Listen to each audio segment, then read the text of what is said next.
I'll just ask you one question. Okay. How would you relate Bradley Manning's situation to your experience? It is true what Kevin D said. Well, Bradley Manning and I both have very unusual stories and very different stories, but basically governments use people.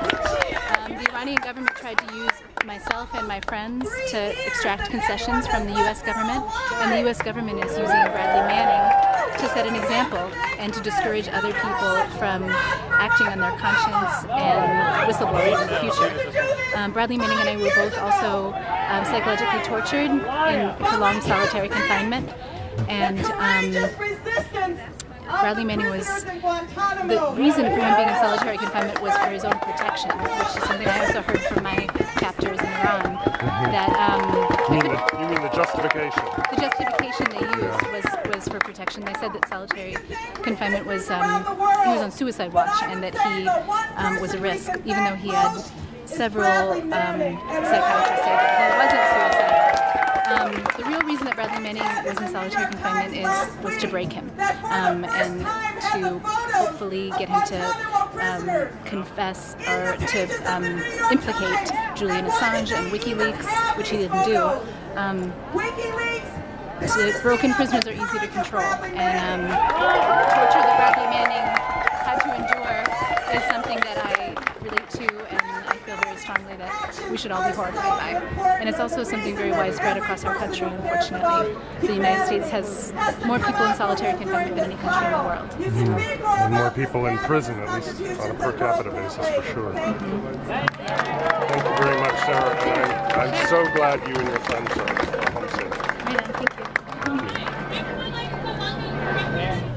I wish I could speak. Welcome. I'm Emma Kay. I'm one of the other organizers for the Bradley Manning Support Network. Thank you very, very much for being out here today.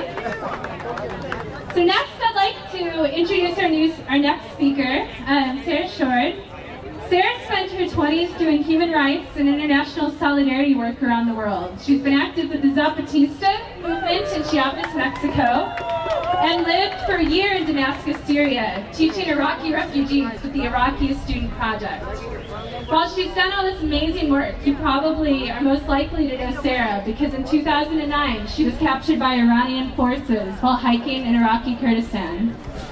Sarah, her fiance, and their friend were then held in detention without communication and without legal representation or trial. She was held in solitary confinement for 410 days, and she's now a prisoner rights activist who writes for Huffington Post and has written for the New York Times, CNN.com, and Newsweek.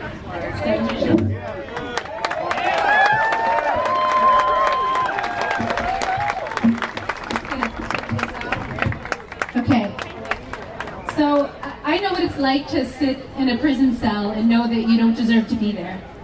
I was held with my friends as a political hostage by the Iranian government after being lured over an unmarked border. I was driven into Tehran, we were torn apart and thrown into solitary prison cells. I spent 410 days in solitary confinement, and now I'm here to talk to you about why I admire Bradley Manning. Bradley Manning made a choice. At 24 years old, he made a choice very consciously to take a risk, and he acted on his conscience. Bradley Manning's act of bravery and courage has benefited the entire world. The collateral murder video changed history. For everyone in the world to be able to watch as Apache helicopters gunned down innocent, unarmed Iraqis and Reuters journalists. For them to be able to hear the chilling voice of a soldier laugh when he thinks he's run over a dead body, and to hear another soldier say, that's their fault for bringing their kids to a battlefield. That's their fault for bringing their kids to a battlefield. In the collateral murder video, 2 children were shot by this, they were, I don't know if it was an RPG, was exploded the van that they were in that was trying to rescue dead bodies. And the voice of that soldier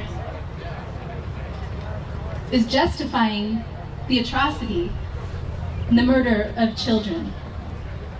That's what Bradley Manning gave the world. That's the voice that Bradley Manning gave the world.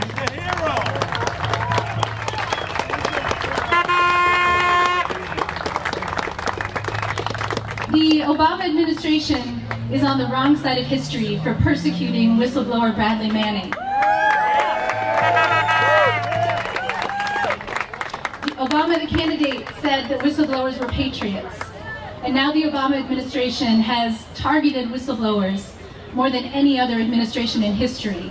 They've invoked the Espionage Act in 5 cases, which is more than all other administrations combined. Terrible.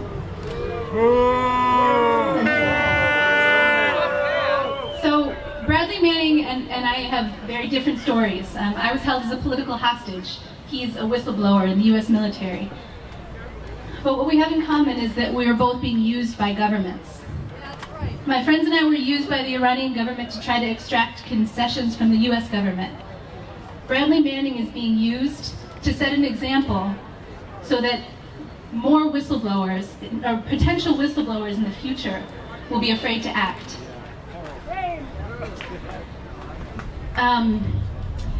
Another parallel between Bradley Manning and myself is that we both endured psychological torture. And when you talk about torture, people say, okay, where are the marks? You know, why aren't you limping? You look fine to me. Psychological torture that Bradley Manning endured in Quantico, and I endured it in Meade prison, is 23 hours a day in lockdown, alone in a cell, with nothing in the world but your own terrifying thoughts. The reason that they gave for holding Bradley Manning in solitary confinement was for his own protection. They said he was a suicide risk. I was told the same thing. I was told that I couldn't be in the same cell with an Iranian woman because I might be in danger, which is a lie. People in solitary confinement are 50% more likely of committing suicide than other prisoners in the general population. In our country, and we are the greatest offenders of psychological torture in the form of prolonged solitary confinement in any country in the world, we have up to 80,000 people in isolation on any given day. Up to 20,000 or more in prolonged isolation, which the UN has clearly said is torture. So even though Bradley Manning and I have unusual stories, the conditions and the torture that we endured is not unusual. It's prevalent and widespread in prisons across this country today.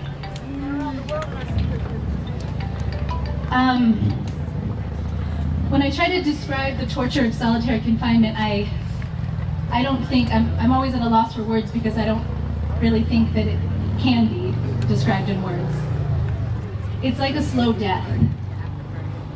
There's a gray, limitless ocean spread out in front of you and behind you that threatens to swallow you. It's a world with the life drained out of it. They put Bradley Manning in solitary confinement because they wanted to break him. That's the only reason to torture a person. A broken prisoner is easier to control, and I'm sure they hoped that he would inform on Julian Assange and WikiLeaks, which he didn't.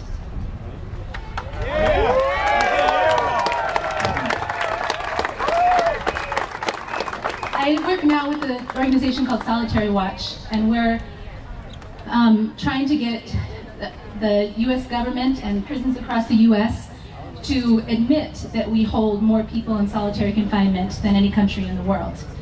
The UN, the committee, we as the United States is a signatory of the Convention Against Torture, and the preceding body, the Committee Against Torture, has said that prolonged solitary confinement is torture.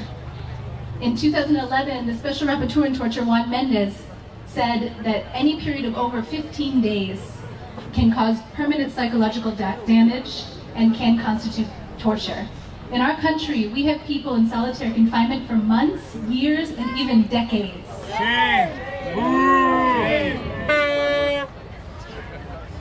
So,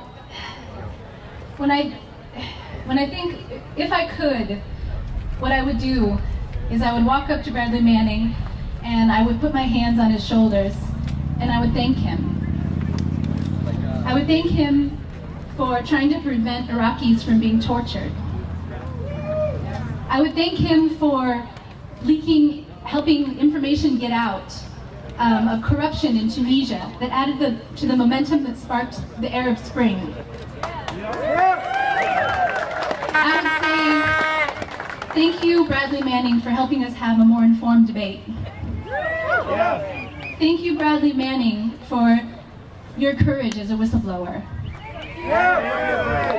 Thank you, Bradley Manning, for being an extraordinary citizen, and thank you for what you've given us all.